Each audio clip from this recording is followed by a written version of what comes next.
It was a quiet Saturday night, and I was the only one home. The house, normally alive with the faint background noise of family, was unusually still, eerily so. I had already fallen into a deep sleep when something stirred me awake.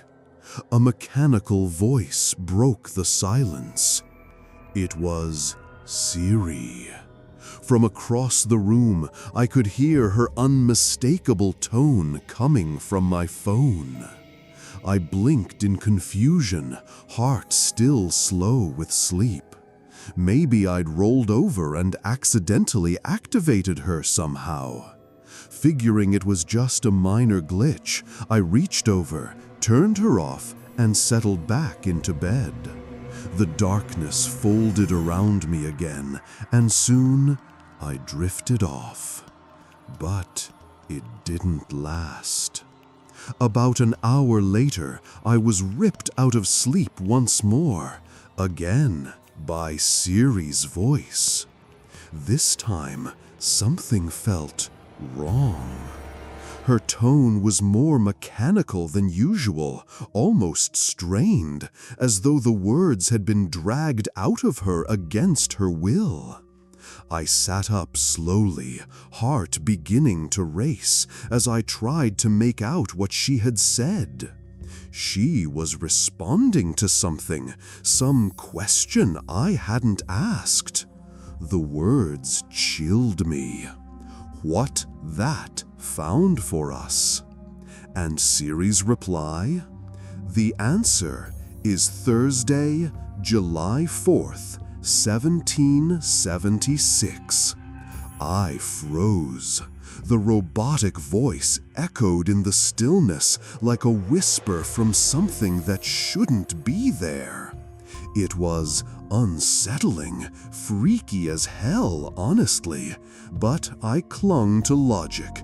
Glitch, I told myself, some random audio error, a bug, that had to be it. I took a deep breath, turned her off again, and buried myself beneath the covers, trying to convince my mind to let go. But it didn't end there. A final time, the third time, Siri's voice woke me up. Only now, the room felt colder. The air itself seemed tense, like something invisible had filled the space around me. I sat up, and my skin prickled with a creeping sense of dread. Siri wasn't just talking this time. She was responding again. But what hit me hardest was what she was responding to. The screen displayed the sentence that had triggered her. It was my full name. Not a nickname, not a misheard command. My full name, as if someone had spoken it clearly into the room. And her response? Here's the info for my name. My chest tightened, my throat felt dry. Every survival instinct in my body screamed at me to run. Without even thinking, I grabbed my phone and bolted. The hallway felt impossibly long, shadows stretching along the walls like they were watching me. I ran straight into my parents' room, slammed the door and locked it behind me. Only then did I let myself breathe. I didn't sleep much that night.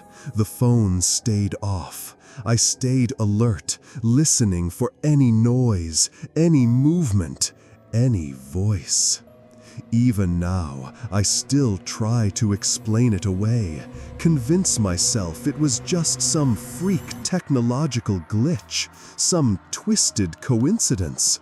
I try to believe that, but somewhere deep down, a part of me still wonders who or what was using my phone to say my name in the dark. At first, I kept telling myself it had to be just a glitch, nothing more. It was late, past 2 in the morning, and I was home alone, buried deep in my computer games. The house was dead quiet, save for the soft hum of my PC and the faint clicking of my mouse. Outside, the world was blanketed in winter darkness, the cold so deep you could almost feel it seeping through the glass. Then came a knock. It wasn't from the door. It came from my window. Sharp, sudden, just 3 taps. I froze, my head snapping toward the sound. My window sat just a few feet away from me, closed tight, of course, because of the cold. And being on the first floor, it wasn't impossible for someone to knock. But still, I didn't see anyone there. Nothing but my own reflection in the faint screen light. My heart beat a little faster, but I told myself it had to be a prank. Some neighborhood kid with nothing better to do. I wasn't exactly the confrontational type.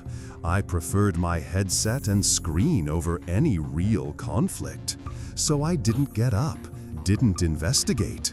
I simply leaned over and closed the blinds, a silent message that said, "I'm not playing along." That should have been the end of it. But time passed, and soon I had sunk back into my game. Enough time, in fact, that I'd managed to forget all about the knock.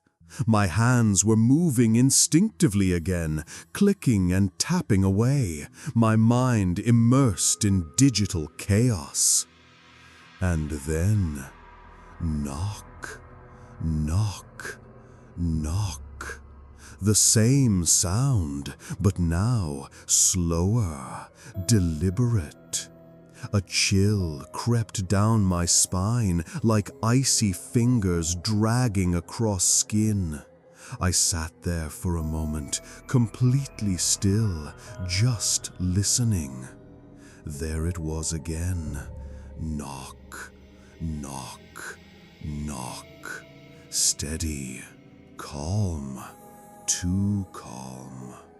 Why were they doing this? What did they want?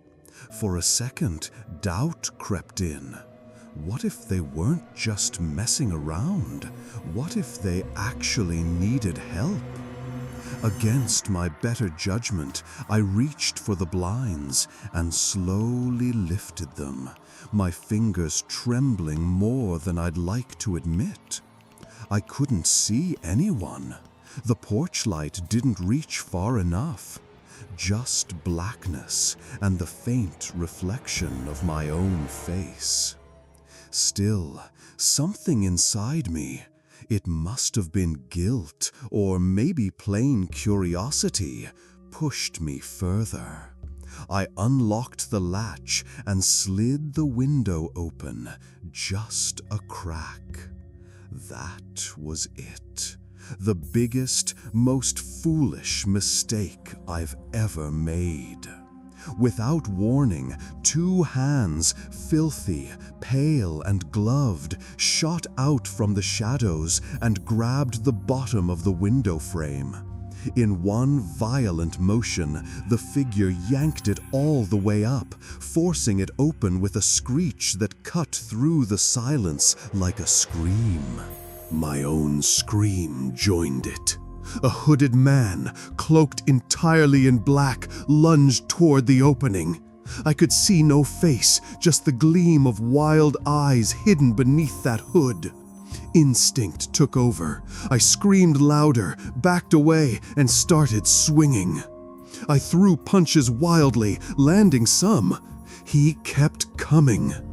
In sheer panic, I reached for the lamp on my desk, an old, heavy thing with a metal base, and smashed it into his head with every ounce of strength I had.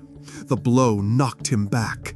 He stumbled, slipped, and crashed to the frozen ground outside with a grunt of pain.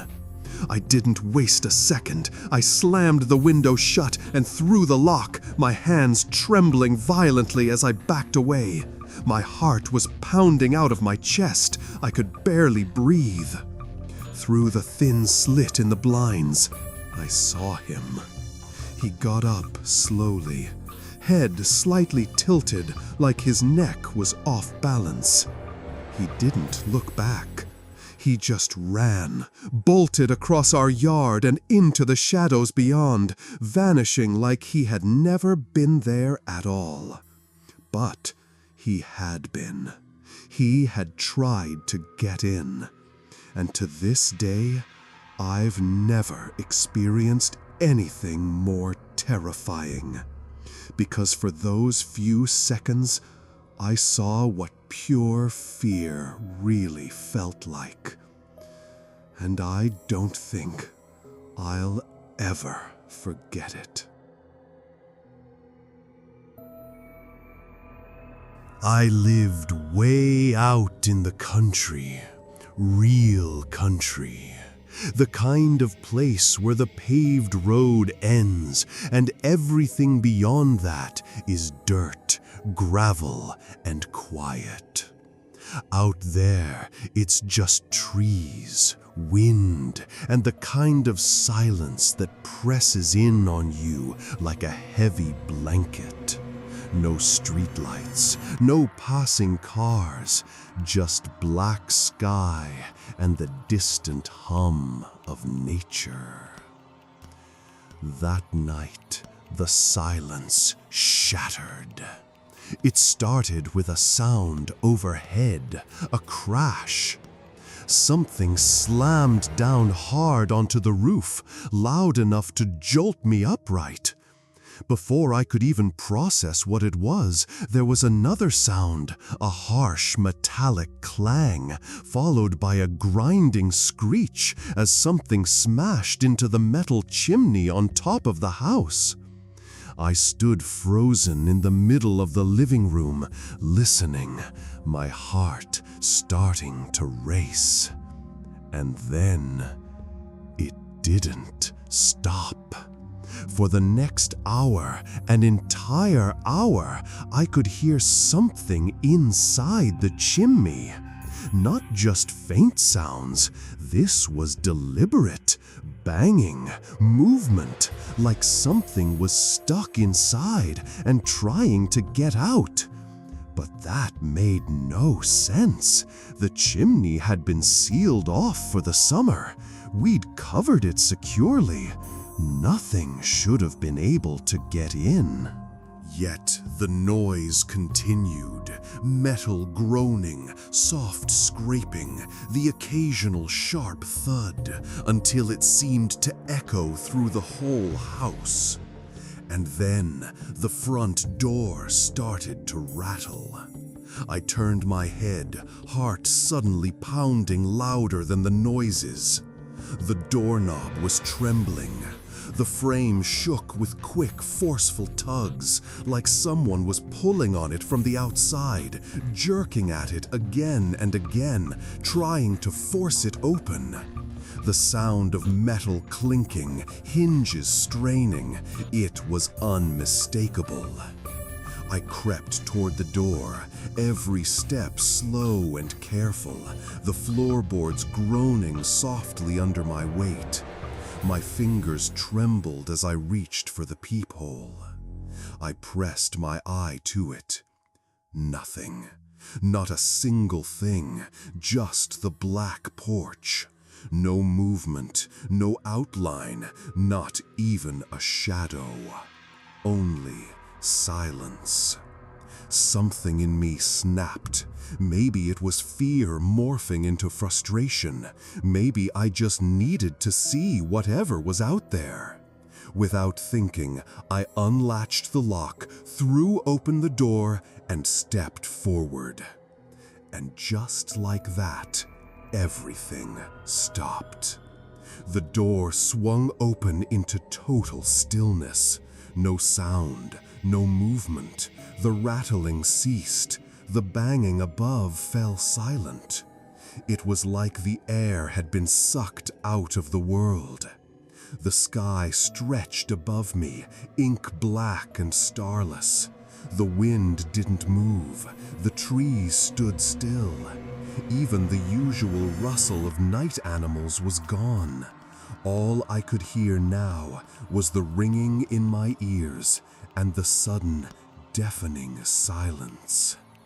It was as if whatever had been out there never existed at all, or worse, was still watching. It was one of those long, slow summer days, the kind where the sun hangs in the sky just a little too long, and everything feels still.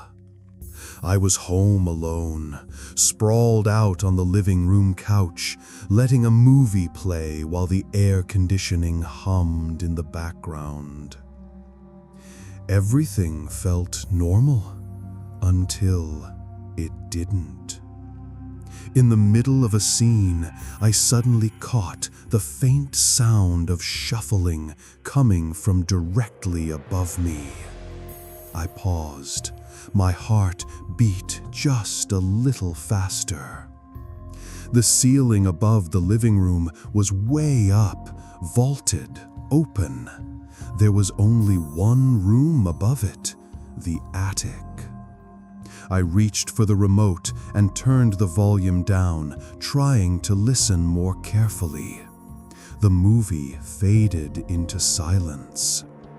The sound was still there, faint but unmistakable. Something was moving up there. I sat still for a second, convincing myself it was nothing. Maybe a bird on the roof or the house settling. But this didn't sound like that. This sounded like slow, deliberate movement. The attic in our house isn't one of those wide open spaces with easy access. It's only connected through the back of my brother's closet. You have to step over clothes and awkwardly reach above your head to push open a small door that leads inside. Despite every instinct telling me to leave it alone, curiosity, or maybe something deeper, pulled me toward it. I walked upstairs, crossed into my brother's room, and opened the closet door. It was dark. The attic entrance looked like a black hole in the ceiling, yawning open. The light up there had gone out months ago and never got fixed, so I grabbed a flashlight and clicked it on. I slowly climbed up, the wooden frame groaning under my weight. The flashlight beam shook in my hand as I stepped cautiously into the attic. I barely made it 2 steps inside when I heard it. Creak. The sound of the weak wooden floorboards flexing under weight. Not mine. From further in. Then, crunch. Something brushed against one of the old plastic bags we kept up there for storage. My entire body tensed. The sound hadn't come from the walls or the roof. It had come from within the attic, maybe just a few feet beyond where the flashlight's reach ended. I didn't wait to see what it was. My heart lurched into overdrive as I spun around, practically leaping backward down the steps. I slammed the attic door shut behind me and stumbled out of the closet, gasping. With shaking hands, I immediately called my parents. When my dad got home later that evening, I told him everything. He grabbed a flashlight of his own and checked the attic thoroughly. He moved boxes, stepped over bags, even tested the floor. He found nothing, not a trace. No sign anyone or anything had been up there. But I know what I heard. The floor creaked under weight. Something brushed that plastic bag. Something moved. And every time I think about it, I feel one small ounce of relief. Because it's not my room that connects to the attic. It's my brother's. And I pray it stays that way. It was just me and my dog Layla, home alone that evening. I had my music cranked up loud in my room, letting the bass fill the house like a protective wall of sound. But even through the music, I heard it. Layla barking.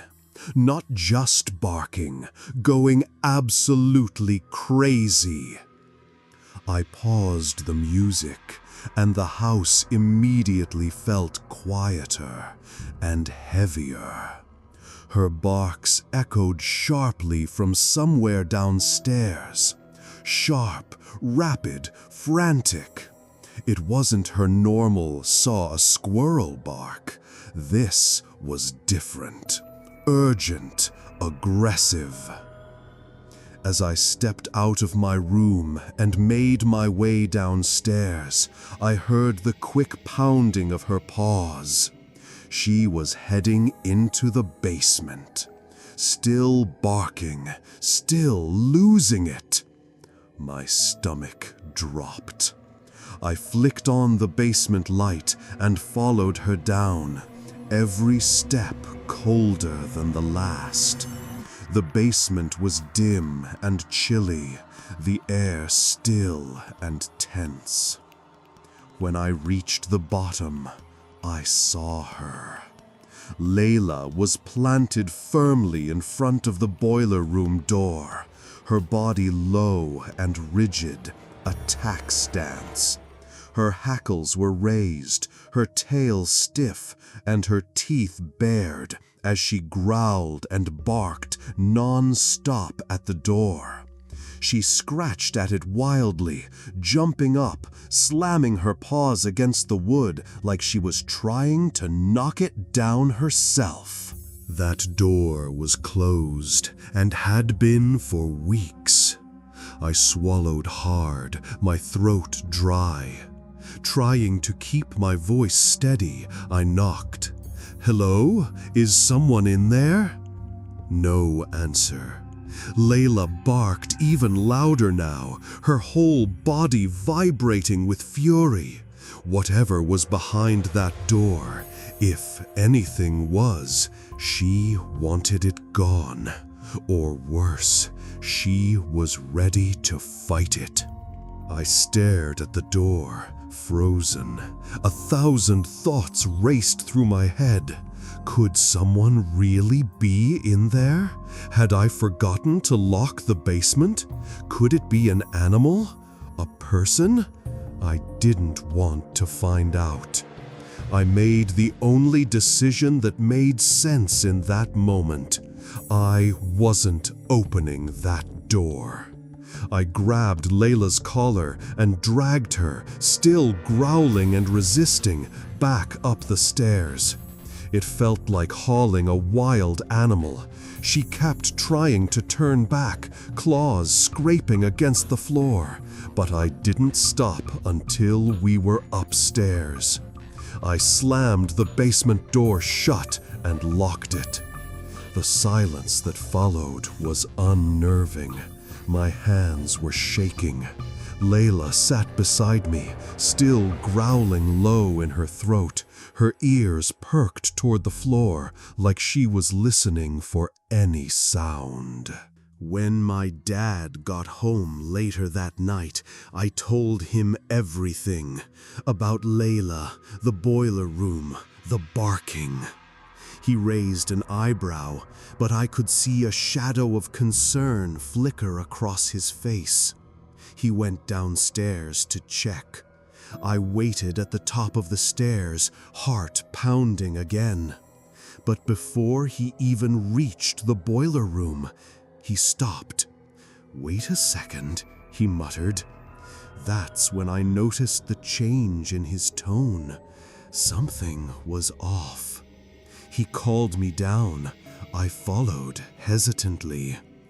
And then I saw it. There was a ladder, a dirty, rust-stained ladder, propped up against the inside wall by the basement window. The glass was smashed in, sharp shards still on the floor beneath it. Cold air seeped through the hole, and there were smudged boot prints on the wall and floor beneath the window. Someone had been inside. My dad's voice shifted, now serious. He grabbed his phone and called the police immediately. I stood there, stunned, trying to process everything. I hadn't fully understood what was happening until that moment. Layla hadn't just been barking at random. She was trying to protect me.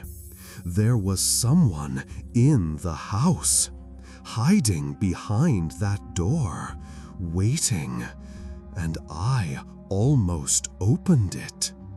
To this day, I don't know who it was or what they wanted, but I do know one thing. Layla may have saved my life.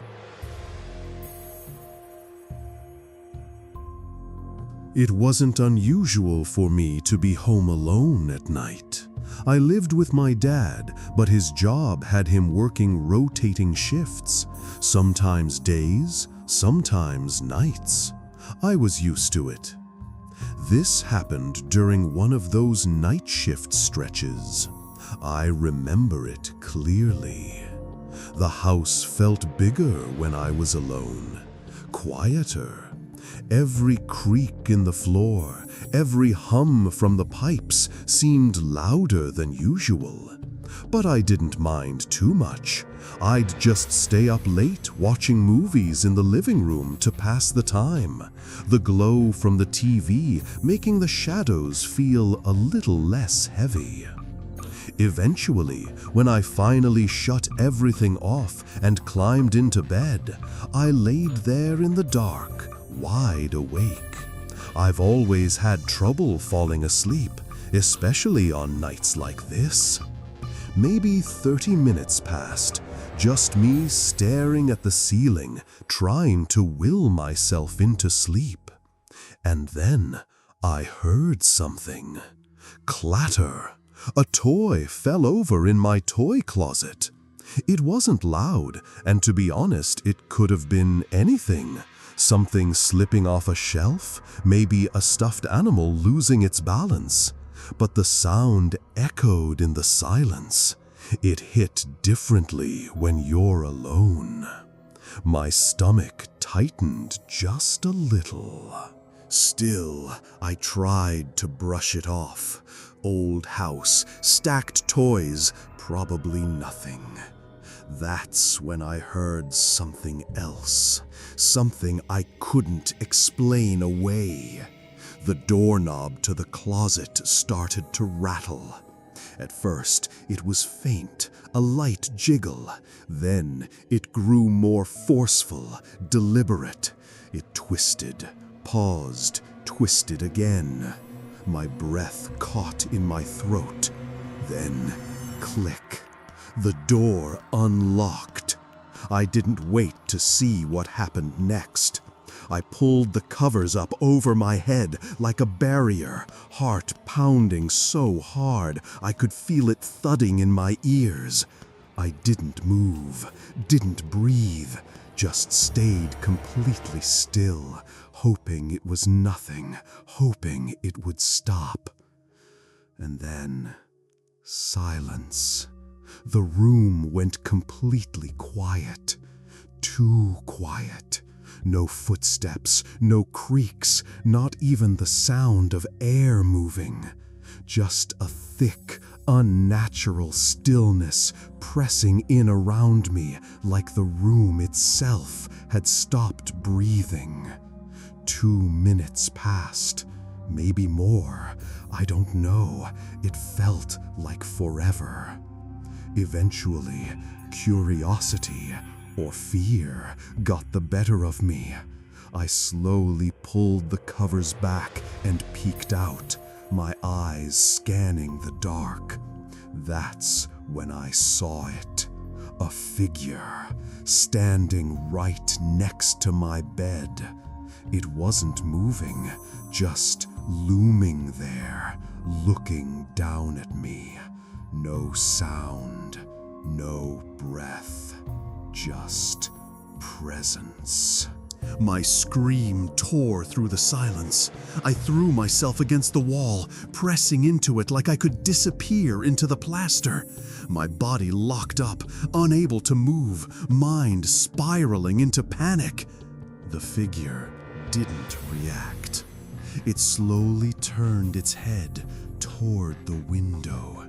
Then, without a word or a glance, it walked away, calm, unhurried, like it had found what it was looking for and decided to leave. I stayed frozen in that same spot, hugging the wall, eyes wide. For what felt like an hour, I didn't dare move. When I finally worked up the courage to check if it was really gone, I crept through the hallway, heart pounding in my chest. The front door was wide, as if someone had walked right out of it, and I hadn't heard a single sound. I didn't sleep that night, not a minute. Not with that door open, not with the image of that figure standing beside my bed burned into my mind. To this day, I don't know who or what it was, but I know this. It wasn't a dream, and it wasn't just my imagination. I was 16 at the time, and for the most part, life felt normal, quiet even. But there was always one thing that unsettled me: my neighbor, Joey. Joey was 17, and there was just something off about him. He lived next door, just a few feet away from my bedroom window. He didn't go out much. I don't think I ever saw him with friends or even talking to anyone but his parents.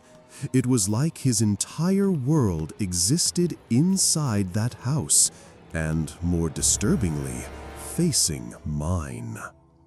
Every time I stepped outside, whether I was grabbing the mail or just sitting on the porch, he'd suddenly appear, like he'd been watching through the window, waiting. He never said anything too creepy, just awkward stuff, weird small talk, hovering. He'd stand just a little too close, hold eye contact just a little too long. I gave every possible signal I could think of that I wasn't interested, avoiding eye contact, turning away, cutting conversations short, but none of it worked. Eventually, I had no choice. I told him straight up, "I don't like you. Please leave me alone." The look on his face in that moment, I still remember it. It wasn't anger, not exactly. It was like the look a toddler gives when you take away their favorite toy.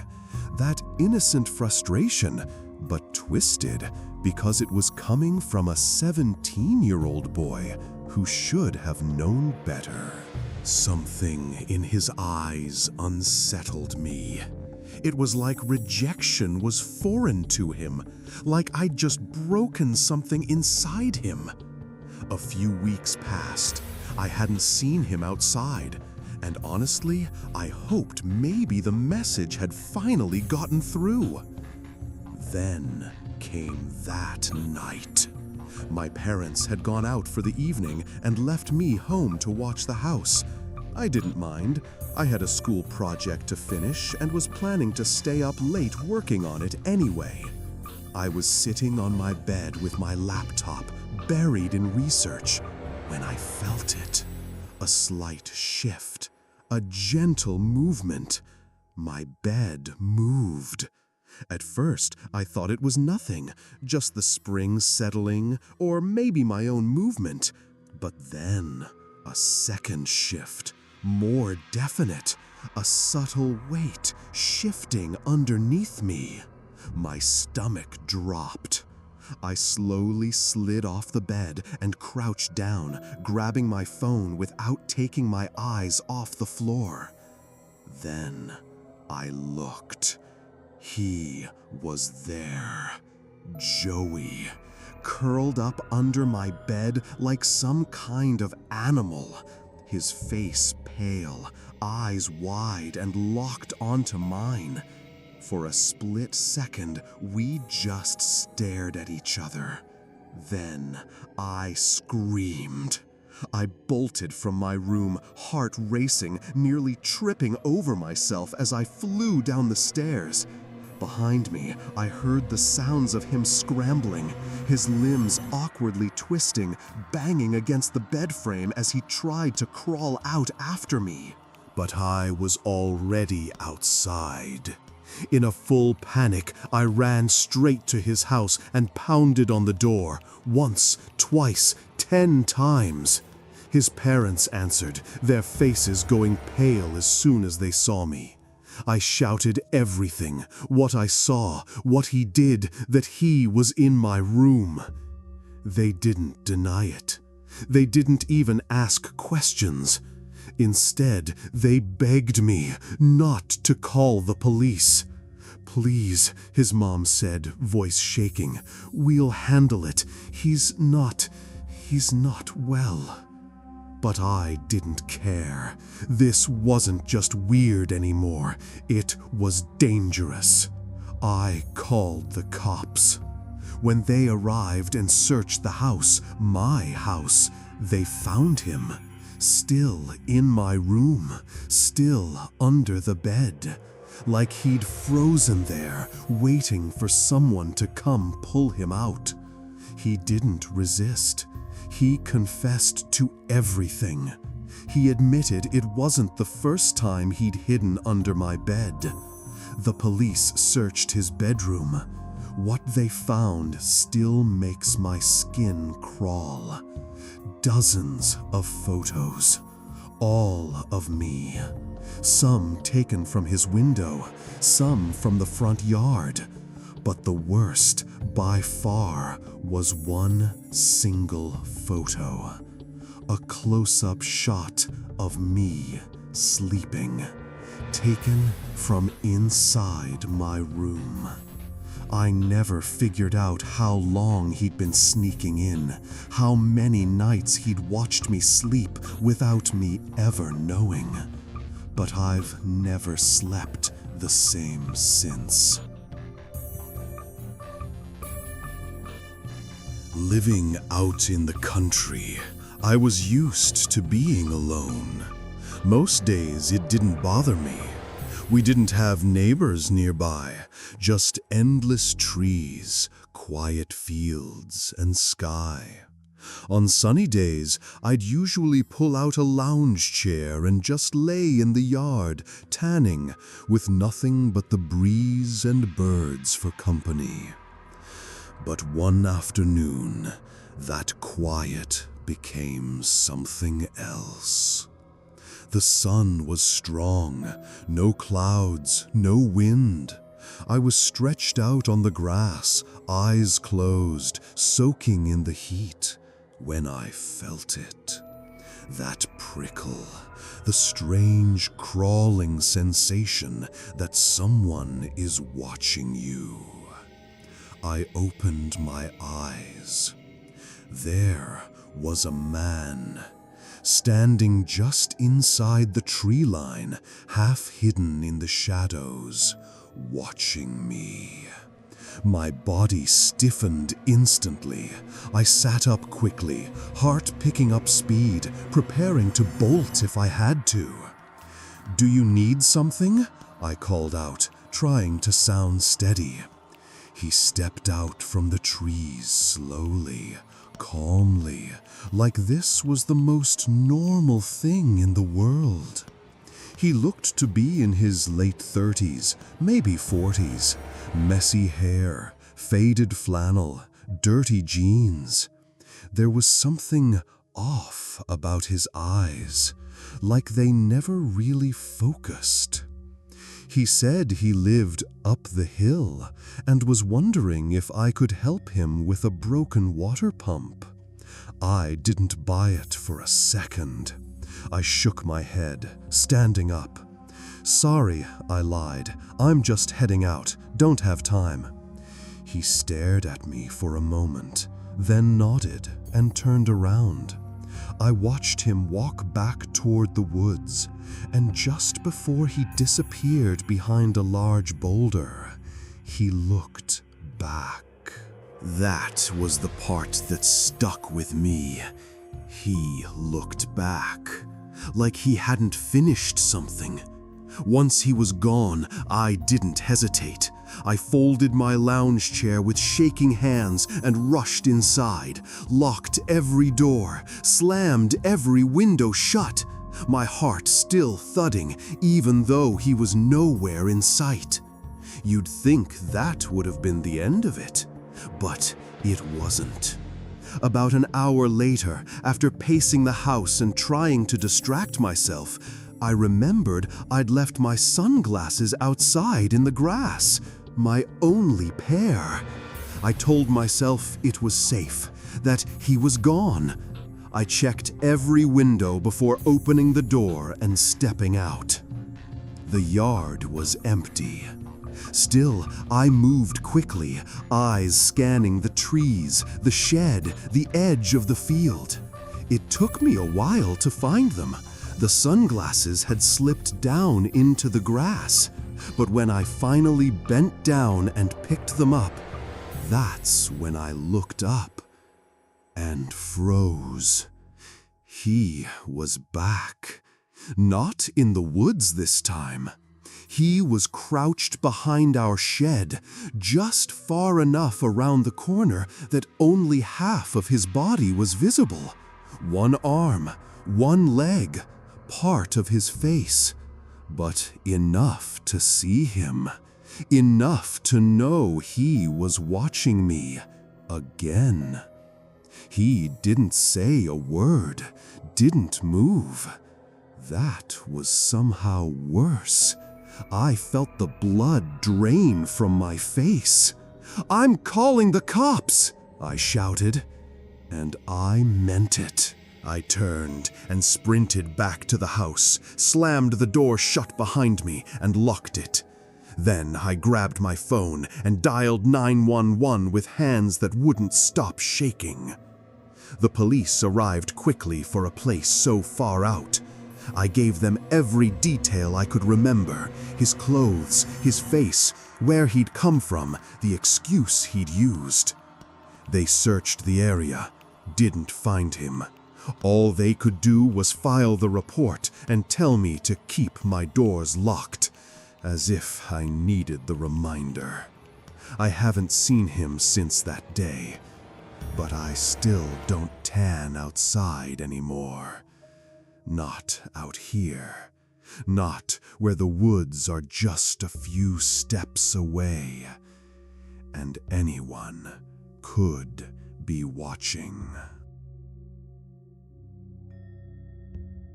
This happened when I was really little.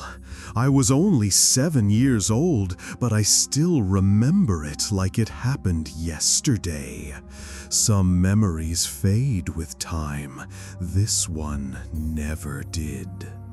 Back then, I used to spend a lot of weekends at my grandma's house.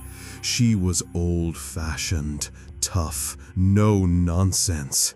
Never learned to drive a car her whole life, so she'd take these long, slow walks everywhere. Didn't matter if it was 5 blocks or 15. That day, she wanted to walk all the way to the library, about 10 blocks from her house. I was a lazy kid. I didn't want to go. Told her I'd stay behind and wait. She gave me one rule. Don't open the door for anyone. No one. You hear me? I nodded. She wasn't the kind of grandma who babied you. If she trusted you to be alone, she meant it. And at the time, I didn't think anything of it. I was used to her leaving me for a bit. I watched her walk down the street through the front window. When she disappeared around the corner, the house felt big and quiet. Too quiet. I turned on the TV. I think it was cartoons, something to keep me distracted.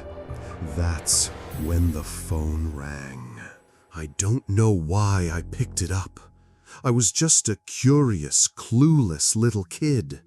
"Hello?" I said. A man's voice answered, calm, deep. "Who is this?" "Danny," I replied. There was a pause. "Are your parents home, Danny?" I told him no. "So you're home alone right now?" I hesitated. "Yeah." "Where are you right now, Danny? Do you know the address?" I remember feeling uneasy then. Not scared, just a little confused. Somewhere in Queens," I mumbled. Another pause. Then, quietly, "All right, Danny. Bye-bye now." He hung up. I stared at the phone. I don't even remember thinking twice about it. Just went back to watching TV like nothing happened. But the story didn't end there. I wish it had. About an hour passed. I was still lounging on the couch, the sun now starting to dip just a little lower, when I heard a knock at the door. I froze. Grandma's words came back instantly. "Don't open the door for anyone." So I didn't. But then I heard something that made my blood run cold. "I see you on the couch, Jim." I turned my head slowly toward the window, and that's when I saw him. There was a man standing on the porch, staring directly at me through the glass.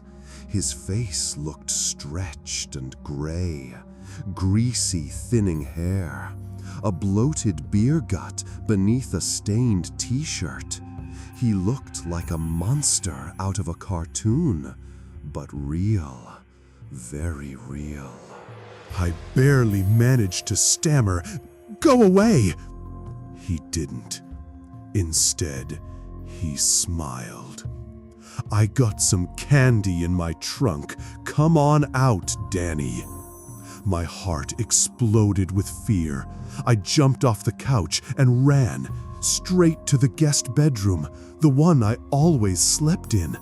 Slammed the door, turned the lock, and backed into the corner. Then I heard it rattling from the back door. He was trying to get in. Then came banging, heavy thumps against the frame, the sound of someone throwing their full weight into the door. The old wood groaned under the pressure. My whole body was shaking.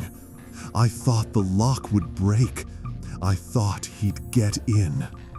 And then, a voice. Her voice. "Get the hell out of my yard!" It was my grandma, fierce, screaming at the top of her lungs. I ran to the window and peeked through the blinds just in time to see him scrambling, running across the yard to a dented, ratty old pickup truck. He didn't even look back, just jumped in and tore off down the road. My grandma chased after him on foot, yelling, trying to catch his plate number.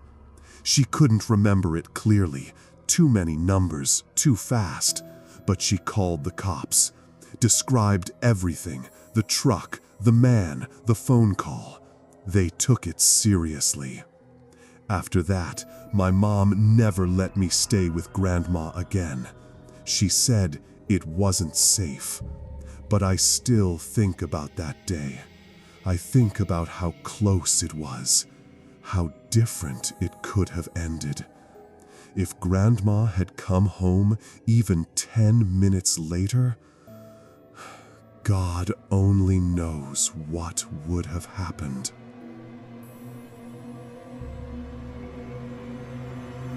I recently moved out on my own, finally ready for that next step in life.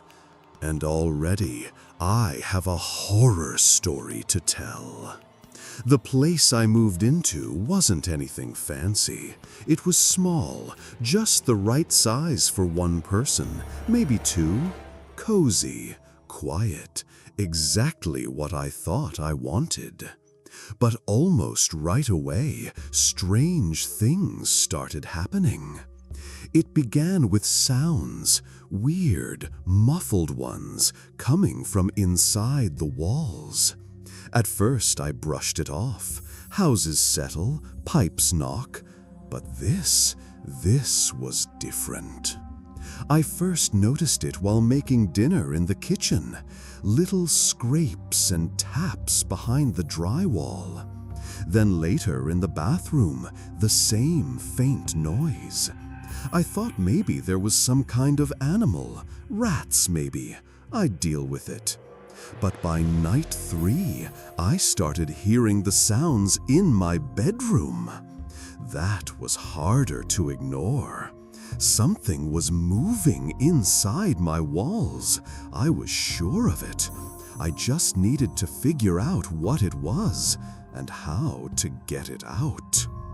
The next morning, I stumbled into the kitchen half awake, poured a bowl of cereal, and realized I didn't have enough milk to even fill the bowl. Weird. I could have sworn there was still plenty left. And it wasn't just the milk. I started noticing I was going through food faster than I should have. Way faster. Boxes of crackers disappearing, fruit gone. At first, I thought I was just being careless. Maybe I was stress eating more than I realized. But something didn't add up. That night, I went to bed thinking about it. At some point, deep in the night, I woke up. No noise, no light, just one thing. Breathing, not mine. It was subtle, but close, too close. I sat up, heart suddenly pounding. I reached for the lamp and flipped it on. And just like that, the sound vanished. Silence. I sat there, frozen, every nerve on edge. Eventually, I convinced myself it was a dream, just my mind messing with me. The next day was sweltering. Finally, I decided to turn on the AC for the first time. Except something was off. I walked from room to room checking the vents. Some blew cool air. Some didn't blow anything at all, including the one right next to my bed. Curious, I grabbed a flashlight and knelt down to check it. When I looked inside, my stomach twisted. There wasn't a duct behind the vent, no metal, no airflow, just empty darkness, the inside of the wall. The duct had been completely removed at some point. How had I not noticed this when I bought the place? That night, without AC, the heat was unbearable. I couldn't sleep. I tossed, turned, flipped my pillow a dozen times. I laid there in silence, drenched in sweat and stuck in my thoughts. Then it returned, the breathing. This time I was fully awake, and it was real. I didn't even need to strain to hear it. Slow, steady, rhythmic. It was coming from my left, right beside me. I turned my head. The vent. It was coming from the vent next to my bed. The one with no duct, just an open cavity behind it. My hand trembled as I reached for the flashlight again. Slowly, I inched toward the vent, brought the beam up to the slats, and shined it through. I dropped the flashlight and screamed. Eyes. Two wide, glowing eyes stared back at me from the darkness behind the vent. A face pressed close to the slats, pale, dirty skin, sunken cheeks, and those eyes, unblinking, locked on me like I was prey. I backed away screaming, stumbling over furniture as I tore out of my room and down the stairs, grabbing nothing, just running, barefoot, out of the house into the night. Later, I found out the truth. There was a homeless man living in my walls. A mentally unstable and dangerous man who had somehow crawled into the house long before I moved in and never left. He had been living inside my walls, watching me, breathing inches from where I slept, eating my food every single day since I moved in. And I had no idea.